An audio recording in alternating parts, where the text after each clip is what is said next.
The year is 1888, a year that would be etched into the annals of history for the horrors that would unfold. The place is Whitechapel, a district in London's East End, a place known for its bustling streets and diverse population. Imagine fog-choked streets lit by flickering gaslight, the air thick with mist, making every shadow seem alive. This is a place teeming with life, yet gripped by poverty. The streets are filled with the sounds of vendors, children playing, and the constant hum of survival. It's a place where shadows hide secrets, and tonight, a new horror is about to unfold. The kind of horror that would leave an indelible mark on the psyche of the city. This is the story of Jack the Ripper, a name that would become synonymous with fear and mystery. One of history's most infamous criminals, a figure shrouded in mystery whose identity remains unknown to this day. A name that still sends shivers down our spines. The mere mention of Jack the Ripper conjures images of terror and brutality. Whitechapel was a maze of narrow, squalid streets, home to the city's poorest. A labyrinth where the destitute tried to eke out a living. Overcrowding and disease were rife. The living conditions were harsh, with families crammed into tiny, unsanitary spaces. The stench of poverty hung heavy in the air. It was a place where hope was a rare commodity and despair was a constant companion. It was a breeding ground for desperation. People did whatever they could to survive, often resorting to begging or worse. And for those who preyed on the vulnerable. The streets were a hunting ground for criminals, and the desperate were easy targets. Among the struggling masses lived women forced into prostitution. They walked the streets, trying to earn enough to survive another day. It was their misfortune that brought them face to face with the monster lurking in the shadows. They became his prey, his victims. Their lives were brutally cut short, their stories ending in blood and terror. Their names forever etched in the annals of criminal history. Mary Ann Nichols, Annie Chapman, Elizabeth Stride, Catherine Eddowes, and Mary Jane Kelly. Each name a reminder of the horror that stalked the streets. The Ripper's reign of terror would cast a long shadow over Whitechapel. The fear he instilled would linger long after the murders ceased. His crimes, as brutal as they were brazen, exposed the underbelly of Victorian society. They revealed the stark contrast between the rich and the poor, the powerful and the powerless. They revealed a world of darkness and despair, a world where the vulnerable were preyed upon and the shadows held untold horrors. The story of Jack the Ripper is not just a tale of murder, but a reflection of a society in turmoil. 5 women are forever linked to the Ripper's name. These women, who lived in the bustling, often harsh streets of Victorian London, had their lives tragically cut short by a figure who would become one of history's most infamous killers. 5 lives tragically cut short. Each of these women had their own stories, their own struggles, and their own dreams. They were more than just victims.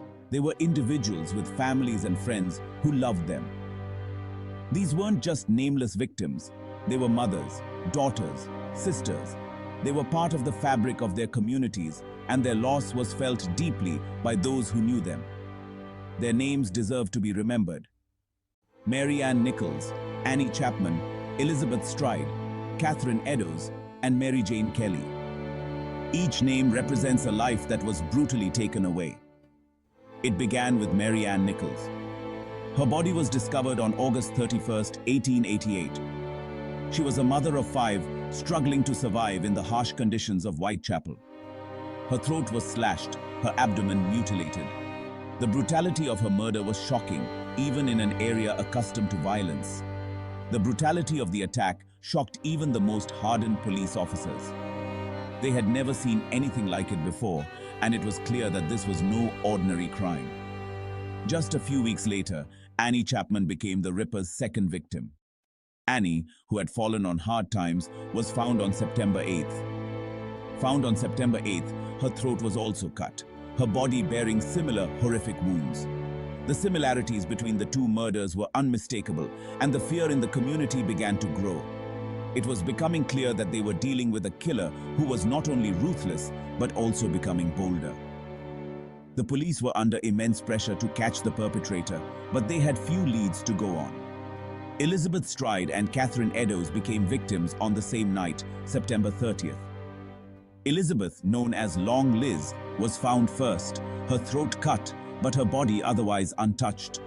The sheer audacity of two murders in one night sent a wave of terror through Whitechapel. The community was in a state of panic, and the newspapers were filled with sensational headlines about the murders.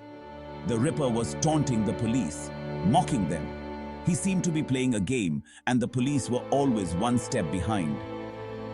Finally, on November 9th, Mary Jane Kelly was found murdered in her own room. Mary Jane, the youngest of the victims, was just 25 years old. This was the most gruesome scene yet. The Ripper had taken his time, and the brutality of the attack was beyond anything the police had seen before. The Ripper had had time to indulge his depravity. The scene was horrific, and it was clear that the killer had no fear of being caught. This time, the mutilations were even more extreme.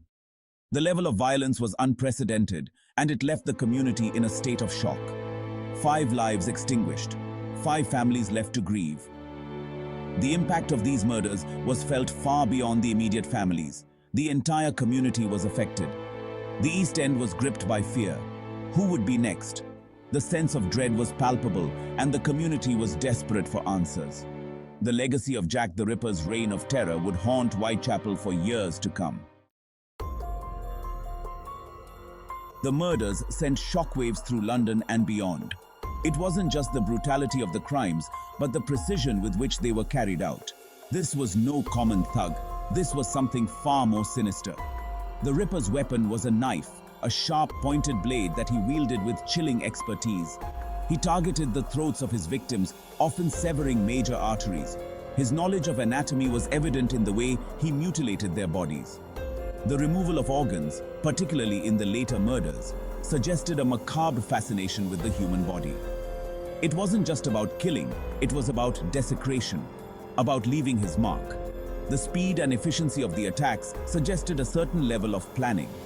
The Ripper knew his way around the dark alleys of Whitechapel. He blended in with the shadows, striking quickly and disappearing just as fast. These were not crimes of passion. They were calculated, cold-blooded acts. The work of someone who took a perverse pleasure in inflicting pain and suffering, someone who relished the terror he inflicted. As if the murders weren't terrifying enough, the Ripper began communicating with the police. The streets of London were already gripped with fear, and now the killer was reaching out directly to those tasked with stopping him.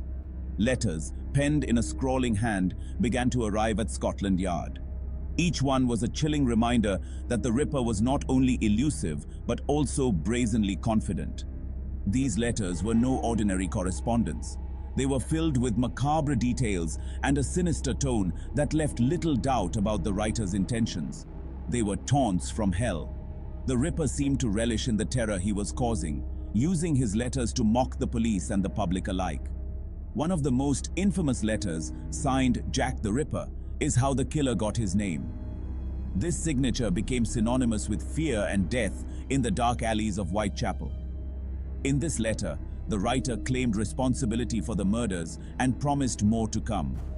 The chilling promise of future violence kept the entire city on edge. Was this genuine or the work of a sick prankster? The police were left to ponder the authenticity of these letters, adding another layer of complexity to their investigation. Another letter, dubbed the From Hell letter, was accompanied by a small box containing a human kidney. This gruesome package was a stark reminder of the Ripper's brutality. The writer claimed it belonged to one of his victims. This horrifying claim was enough to send shivers down the spines of even the most seasoned investigators. The audacity of it all sent chills down the spines of even the most hardened investigators. The Ripper's ability to evade capture while taunting the police was both infuriating and terrifying. These letters, whether genuine or not, added another layer of horror to the case. They were a constant reminder of the Ripper's presence and his ability to strike at any moment. They provided a glimpse into the mind of a killer, a mind consumed by darkness and madness. The letters were filled with a twisted sense of pride and a desire to instill fear. The letters also served as a powerful tool for sowing fear and confusion. The public was left in a state of constant dread, never knowing when or where the Ripper would strike next. Were they a genuine insight into the killer's thoughts? The police and the public alike were left to wonder if these letters were the true voice of the Ripper, or the work of an impostor, or a deliberate attempt to mislead the investigation. The possibility that the letters were a ruse added another layer of complexity to an already baffling case. The question remains unanswered to this day. The true identity of Jack the Ripper and the authenticity of his letters continue to be one of history's most enduring mysteries.